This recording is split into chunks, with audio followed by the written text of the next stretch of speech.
Hey, everybody. Thanks for joining us again here on the Doing It Sober podcast. Today we have a gentleman who is living in Brooklyn, New York, who has been sober for since 1994, May 26, 1994. His drug of choice was alcohol, crack cocaine, acid, and peyote. He is now a sober coach with an extensive experience providing care and support to those suffering with addiction. He believes that each person deserves a unique and individualized program. I'd love to introduce you to Stewart B. Welcome, Stewart. Thank you so much. Thank you for having me. So you've been around quite a while. Yeah, I've been around for a while. I've been doing this. Well, I've been a sober coach for about 8 years, but I've been in the recovery process for 25 years plus. This May will make 26 years. And I do believe that everyone deserves to be helped, depending on where they are in their recovery process. So my conversation always starts out with, what is it that you want to do? What have you tried before? And why do you think it doesn't work? So I try to customize their approach to recovery based on their history, because everybody has some history. Yep. Everybody has tried one thing or another. Myself, I had tried church. I'm talking, 9 water baptisms later, and I was still drinking and drugging. But I was approaching it in the wrong manner. I needed to discover that my addictions were an actual illness, but that it could be arrested a day at a time. And for me, that worked, so going with a 12-step program worked for me. It doesn't always work for everybody. All right. And I learned that by becoming a sober coach. Some people just don't have the tolerance, for spiritual matters. And some people don't have the patience to do it a day at a time. Right. I know these days there is such a movement with sobriety, and a lot of people are doing it outside the 12-step rooms on their own. Do you recommend that? I mean, what do you usually do when a client starts working with you? I know it's very unique and individual, but what are some of the things that you would do with somebody that's new? Well, the first thing I try to find out is where they're at right now. If they're an active user, and what their goals are, what their life's goals are, and then I try to basically what I do is we have this conversation, we have this dialogue, and I ask questions about, do you believe that your addiction has taken control of your life? Do you believe that your addiction has separated you from the people that you love? Do you believe that? And based on those answers, I ask, well, what have you done to corral, to stop using, Yeah. and then they'll give me a response, and then I'll say, well, how's that working for you? And it's at that point then I can ascertain whether or not they really want help or they just want to waste time. Right. So, I'm sure you get a lot of people who their family members or their wives or husbands want them to get sober, but they don't want to get sober. That must be something for you you probably wouldn't take on, I would think. Or do you try to get them to recover?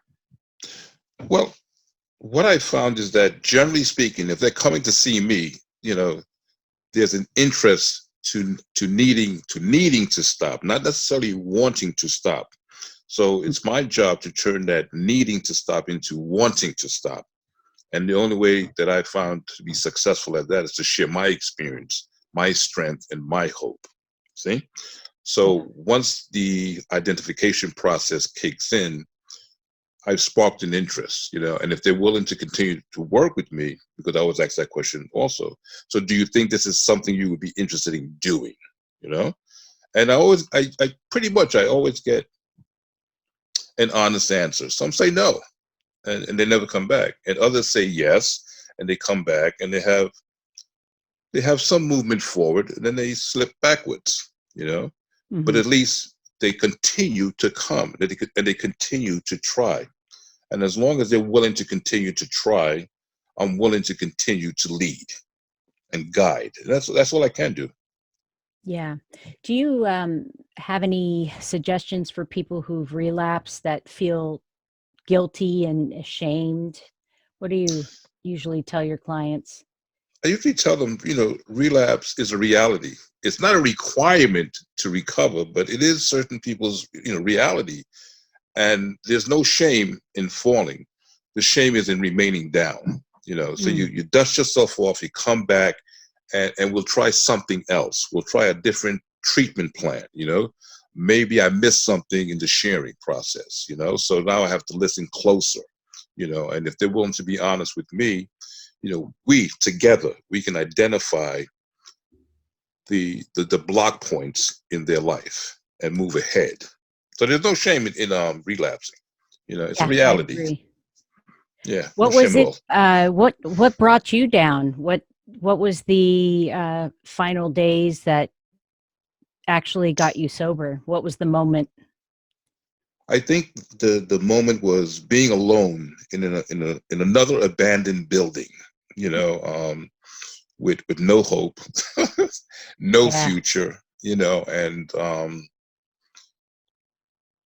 I guess totally just surrendering that I could not do this alone. That the God that I feared, you know, maybe could.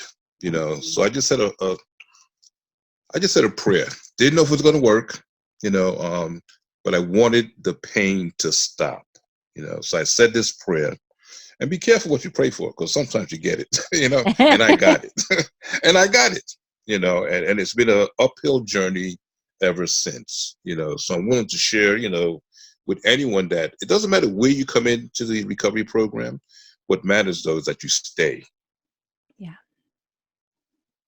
So what do you do every day to keep sober? Do you have any rituals or what's your process? Well, it's a real simple process. Every day I pray to the God of my understanding. Every day I read from 12-step literature, Hmm. and another good book. Every Yeah. day I'm filling myself with positive thoughts and positive emotions. Every day I'm working with someone, I'm helping someone. And mostly every day I try to make a meeting. You know, Yeah. um, but it doesn't end there. I also go on a spiritual retreat every 90 days. To stay connected to the God of my understanding. Wow. So these are the things that I do on a daily, monthly, yearly basis. It's part of my routine. That's amazing. So yeah, so this is what I do. Hmm. Yeah. So you actually